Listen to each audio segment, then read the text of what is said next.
पाकिस्तान एक बार फिर अपने पुराने दावे को बचाने की कोशिश में जुटा हुआ है।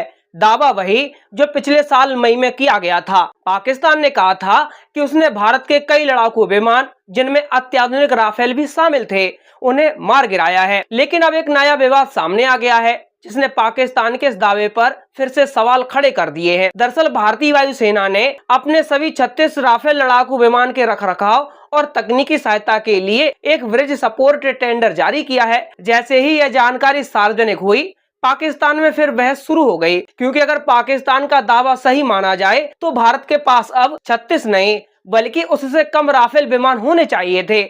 यहीं से कहानी में एक नया मोड़ आता है। पाकिस्तान के पूर्व उच्चायुक्त और वरिष्ठ राजनयिक अब्दुल बासित ने पूरे मामले को ही साजिश और छिपाव करार देना शुरू कर दिया। उन्होंने न केवल भारतीय वायुसेना के दस्तावेजों पर सवाल उठाए, बल्कि राफेल बनाने वाली फ्रांसीसी कंपनी दसॉल्ट एविएशन तक को कटघरे में खड़ा कर दिया। बासित का तर्क है कि अगर पाकिस्तान ने वास्तव में राफेल गिराए थे तो भारत कभी भी 36 विमानों के लिए मेंटेनेंस टेंडर जारी नहीं करता। उनका कहना है कि कहीं न कहीं सच्चाई छिपाई जा रही है और इस काम में दसॉल्ट एविएशन भी भारत का साथ दे रही है। उन्होंने यहाँ तक कहा कि भारत और फ्रांस दोनों अपने अपने हितों की रक्षा के लिए वास्तविक जानकारी छिपा रहे हैं। लेकिन सवाल यह है कि क्या आरोप लगा देने से कोई दावा सच हो जाता है? असलियत ये है कि किसी भी आधुनिक वायुसेना में विमान के रखरखाव संबंधी अनुबंध अक्सर पूरे बेड़े यानी पूरी फ्लीट के आधार पर किए जाते हैं। यदि किसी विमान को अस्थायी रूप से उड़ान से बाहर रखा गया हो,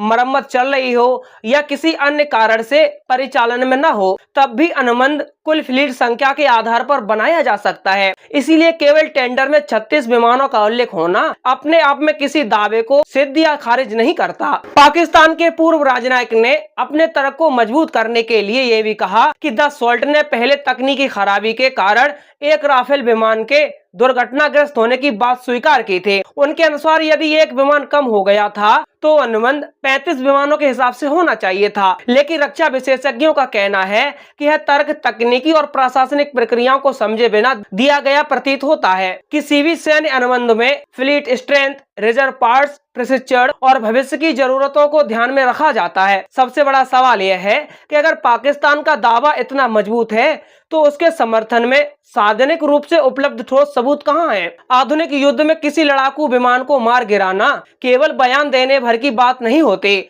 आमतौर पर रडार डेटा, मलबे की तस्वीरें, उपग्रह चित्र, इलेक्ट्रॉनिक ट्रैकिंग रिकॉर्ड या स्वतंत्र एजेंसियों की पुष्टि जैसे कई प्रकार के प्रमाण सामने आते हैं। लेकिन राफेल को लेकर पाकिस्तान का दावा अब तक मुख्य रूप से सरकारी बयानों और टीवी चर्चाओं तक ही सीमित रहा है। दूसरी तरफ भारत ने भी इस मुद्दे पर बहुत अधिक सार्वजनिक चर्चा नहीं की है। भारतीय अधिकारियों का कहना रहा है कि राष्ट्रीय सुरक्षा से जुड़े मामलों में हर जानकारी सार्वजनिक नहीं की जा सकती। यही कारण है कि पाकिस्तान इस चुप्पी को अपने दावों के समर्थन में इस्तेमाल करने की कोशिश करता रहा है। फ्रांस की भूमिका भी इस बहस का महत्वपूर्ण हिस्सा बन गई है। दसॉल्ट एविएशन के लिए भारत दुनिया के सबसे महत्वपूर्ण रक्षा ग्राहकों में से एक है। भारत ने 36 राफेल विमानों का सौदा किया था और भविष्य में भी अतिरिक्त खरीद की संभावनाएं मौजूद हैं। ऐसे में पाकिस्तान के आलोचक कहते हैं कि फ्रांस पर आरोप लगाना आसान है, लेकिन बिना सबूत के किसी वैश्विक रक्षा कंपनी को झूठ कहना अलग बात है और उसे साबित करना अलग है। राफेल आज दुनिया के सबसे उन्नत बहुउद्देशीय लड़ाकू विमानों में गिना जाता है। इसमें आधुनिक रडार,